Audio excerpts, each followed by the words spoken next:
여러분 안녕하세요. 교잘할 교할못 한나입니다. 오늘도 여러분과 함께 교통에 대해서 열심히 파헤쳐 볼 건데요. 지난 시간에 이어서 교통안전 지방분권에 대해서 이야기해 보도록 하겠습니다. 자, 그럼 구체적으로 오늘 또 방송 들어가 볼게요. 네, 김동국 원장님 지난 시간에 이어서 저 옆에 계십니다. 안녕하세요. 안녕하세요. 네, 오늘도 지난 시간에 이어서 또 자세히 설명 부탁드릴게요. 네, 감사합니다. 네, 반갑습니다. 네. 자, 그럼 지금부터 시작해 볼게요. 렛츠 고! 말해줘. Yes or no. 3위부터 가겠습니다.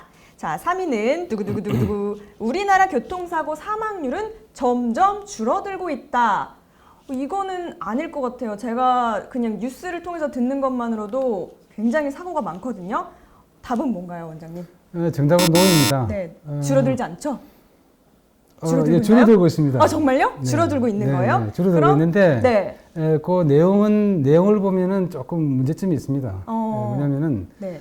국토교통부 및 그 경찰청 등 중앙정부 차원에서 그동안 끊임없이 노력을 했습니다. 그래서 네. 사고가 감소한 건 사실입니다. 네.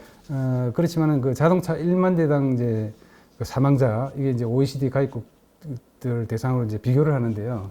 그 우리나라 OECD 가입국 중에서 우리나라는 계속 하위권에 머물고 있습니다. 특히 이제 보행자 사망률은 전체 사망자의 40%로 과거보다 오히려 증가했습니다.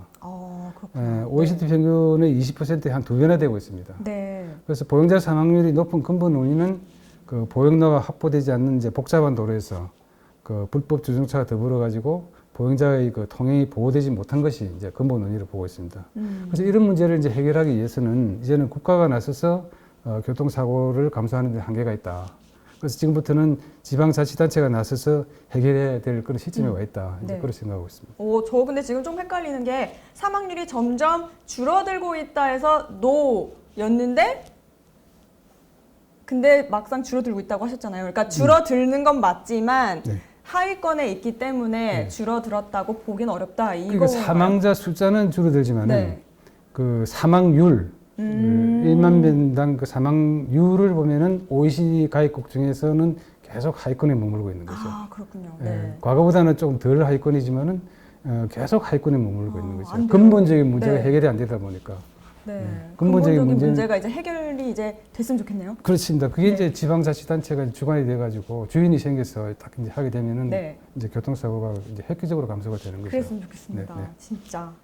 네, 그래서 근본적인 이 해결이 나와서 정말 빨리 우리나라의 교통 사망률이 좀 줄어들었으면 좋겠네요. 네. 네. 자, 그렇다면 이제 두 번째죠. 말해줘. Yes or no. 2위 보겠습니다. 자치경찰제 도입으로 교통 안전에 새로운 국면을 맞았다. 지난 시간에 자치경찰위원회를 우리가 이야기를 나눠봤는데 이번엔 또 자치경찰제가 나왔어요. 점점 머리가 이제 아파질라 그러는데 네, 자 새로운 국면 맞은 거 맞죠? 네, 였습니다. 네, 이제 최근 그 지방자치분권과 관련해서 그 지방자치법 및 그 경찰법이 이제 전면 개정돼 가지고 금년부터는 자치경찰제 이제 도입을 해가지고 지자체가 지역 교통 안전의 중심이 돼 가지고 본격적으로 추진할 수 있도록 그 제도적 장치가 마련된 것은 큰 다행이라고 할 수 네. 있습니다. 그렇지만은 지자체에 제도적으로 이제 권한만 부여하고 또 동기부여 요인이 만약에 없을 경우에는 예산 낭비만 초래하고 실질적인 그 사고 감소는 크지 않을 그런 우려가 상당히 크다고 봅니다. 네, 그러면 안 되는데요. 그렇다면 이 도입이 된 이후에 그게 각 지자체별로 정말 실행이 잘 되려면은 더 세세하게 규칙이나 뭐 규범을 정해야겠네요. 네, 그렇습니다. 그 이제 제도적으로 이제 개선해야 될 부분을 네. 점차 이제 선진국의 제도를 연구를 해가지고 그 선진국의 제도에 맞도록 우리가 이제 개선을 네. 해 나가야 되죠. 네. 네. 그렇습니다. 자, 그럼 대망의 1위입니다. 말해줘. Yes or no. 1위. 우리나라는 현재 자동차 보험의 지역 요인을 도입하고 있다. 아, 갈수록 태산이에요. 이게 무슨 말이에요? 저 정말 모르겠어요. 보험 제도에 이런 게 있나요? 자동차 보험의 지역 요인을 도입하고 있지 않습니다. 아, 정답은 노입니다. 네. 그 자동차 보험의 그 지역 요인을 도입한다는 것은 그 보험회사가 그 운전자의 자동차 보험료를 결정할 때에 네. 그 그 인적 요인도 있고 이제 차량 요인도 있고 그 지역 요인이 있습니다. 네네. 그래서 인적 요인하고 차량 요인뿐만 아니라 지역별로 다른 그 교통 환경하고 또 사고율을 감안한 그런 지역 요인도 포함을 시킨다는 그런 의미입니다. 그렇구나. 그래서 우리나라는 그 교통안전 선진국하고 달리 지금까지 자치경찰제가 도입이 되지 않았기 때문에 네. 그 자동차 보험의 지역 요인을 도입하는 것이 사실상 힘들었습니다. 그러나 이제 자치경찰제라는 권한이 시도에 이제 주어졌기 때문에 네. 금년에 자동차 보험의 지역 요인 도입이 되어야 될 것으로 생각하고 있습니다. 그렇구나. 간단한 문제만은 아닌 것 같은데요. 네, 알겠습니다. 네. 교통을 스터디하는 여자. 네, 오늘도 열심히 받아 적어 보겠습니다. 자, 지금 지방 교통안전의 문제점과 그 대책에 대한 어떤 게 있는지 꼼꼼하게 이제 짚어볼 시간인데요. 원장님, 교통안전 선진국과 비교했을 때 우리나라 교통안전의 수준 어느 정도예요?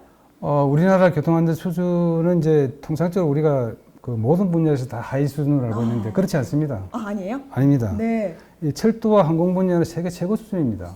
뿌듯합니다. 네. 근데 도로교통안전은 OECD 가입국 중에서 가입을 한 이후부터 지금까지 계속 최하위 수준입니다. 면하지 못하고 있습니다. 그게 왜 그러냐면은 네. 철도하고 항공 분야는 사고가 이제 날 경우에는 국토부 또는 그 지자체가 총괄기관이 돼가지고 그 총괄기관이 있다는 것이 굉장히 중요한 거죠. 네. 총괄기관이 돼가지고 조사하고 대책을 이제 수립하는 게 적극적으로 바로 수립을 할 수 있습니다. 네네. 그래서 이제 그 우리나라가 이제 선진 대열에 서고 있는데 도로교통 분야는 조사를 하는 경찰하고 또 도로를 관리하는 지자체가 이원화되어 있기 때문에 이것이 사고 감소가 이제 효과적으로 되지 못하고 있었던 거죠. 네. 그러다 보니까 이게 최하위 기관으로 OECD에서 최하위 하위국으로 네. 지금까지 남아 있었던 그런 이유가 되겠습니다. 그러니까 이제 도로를 총괄하는 쪽, 그다음에 뭐 사고를 조사하는 쪽 완전 따로 일을 하니까 완전히 다른 거는 네. 아니지만은 네. 이제 딱 이렇게 협업이 안 됐나요? 어디 총괄기관이 이제 헤드쿼터가 없다 보니까 좀 따로따로 노는 거죠. 네네. 그러다 보니까 뭐 유사사고를 예를 들어서 금방 이렇게 유사사고 안 나도록 해야 되는데 네. 한 1년 뒤에 또는 2년 뒤에 막 3년 뒤에 이렇게 그 안에 계속 또 사고가 나잖아요. 계속 좀 사고가 났던 거죠. 네네. 이제 그런 것이 주 원인이라고 할 수 있습니다. 그렇군요. 네. 네. 자, 그렇다면 도로교통 안전 선진화를 위해서 어떤 제도를 가장 먼저 시행해야 될까요? 그 자치경찰제라는 이제 권한이 네. 그 시도에 이제 주어졌기 때문에 네. 이제 가장 그 시급한 제도는 이제 자동차 보험의 지역 요인을 도입하는 것이라고 생각합니다. 그 자동차 보험의 지역 요인을 도입할 경우에는 지자체에 대해서 이제 동기부여를 할 수 있습니다. 동기부여를 할 수 있기 때문에 교통사고를 획기적으로 감소시킬 수 있는 그런 제도라고 봅니다. 자동차 보험의 지역 요인을 도입하는 것 외에도 그 교통사고 정보를 갖다가 즉시 공유하는 거, 또 교통안전시설 설치 지정 이런 것을 일어나시키는 거, 이런 것 등이 제도 개선이 시급하다고 그래 보고 있습니다. 그렇군요. 그러니까 말씀하신 게 보면은 이 지역에 따라서 만약에 보험료의 차등이 생긴다면 우리 지역에서 사고가 더 많이 일어나지 않도록 노력을 하겠네요. 그걸 노리신 건가요?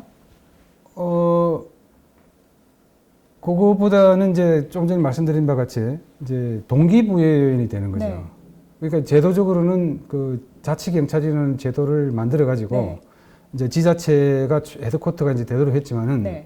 이게 이제 동기부여 요인이 만약에 없을 경우에는 그냥 뭐 해도 되고 안 해도 되고 또 그렇죠. 어떤 지자체장은 뭐 관심도 있고 어떤 네. 지자체 관심도 없고 뭐 이럴 우려가 크다 이겁니다. 네네. 그래서 서로 동기부여를 주고 또 지역마다 그 교통 환경 문화 환경 이런 그 지역 여건 이런 것들이 다 다르기 때문에 네. 선진국에서는 이제 자동차 보험의 지역 요인 도입을 오래전부터 했습니다. 그렇구나. 그래서 그런 네. 것들을 어떤 요인이 같이 또 병행해서 해야 된다는 거죠. 네네. 권한이 준과 동시에 동기부여도 책임도 할 수 있는, 책임도 질 수 있는 네. 그런 제도가 필요하다 이렇게 보는 네. 거죠. 그렇다면 이 지역에 따른 자동차 보험 내용이 달라진다는 얘기는 맞죠? 그렇습니다. 그 이제 자동차 보험 결정 요인에는 그 인적 요인, 네. 또 차량 요인, 지역 요인 이렇게 이제 세 가지가 있거든요. 네. 그 인적 요인에는 이제 뭐 아시다시피 운전자의 뭐 사고 경력, 또 연령 이런 것에 따라서 이제 보험료가 그렇죠. 차이가 지금은 그게 되고 있잖아요. 차이가 좀 나잖아요. 그렇죠. 네.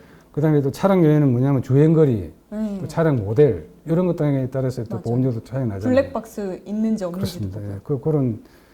그 마찬가지로 지역 요인은 이제 지역별로 이제 도로 환경이 틀립니다. 그럼 그다음에 또 교통안전 문화도 틀리고요. 네. 또 지자체장의 그 이제 교통안전에 대한 관심도 다 틀려요. 네. 또 사고율도 그래서 틀립니다. 그렇죠. 그 이런 것 등을 이제 감안해야 된다. 지역 요인은 그런 것들을 감안해야 된다는 그런 의미입니다. 네. 네.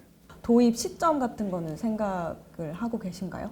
아까도 말씀드렸다시피 현행 그 법령상으로는 신고만 하도록 되어 있어요. 어느 보험회사가 어느 보험회사 한 업체가 네. 신고만 딱 하면은 다른 보험회사는 따로 신고할 필요도 없이 같이 다 아. 되도록 같이 하면 지금 시행하면 그렇게 되고 있는 예, 거예요? 아니 그렇게 하도록 되어 있는데 네.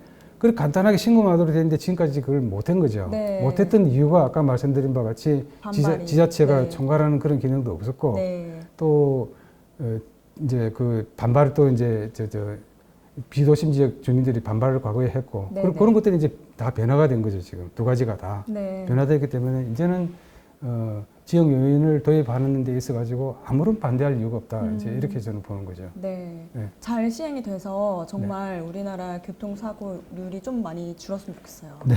네. 네, 그럼 오늘도 교자랄 교활모 구독자 여러분들 많은 지식을 쌓아 가셨길 바라면서 원장님 보내드리도록 하겠습니다. 고맙습니다. 감사합니다. 네. 여러분 잊지 않으셨죠? 구독, 좋아요, 알림 설정도 감사합니다. 다음 시간에 다시 만날게요. 안녕!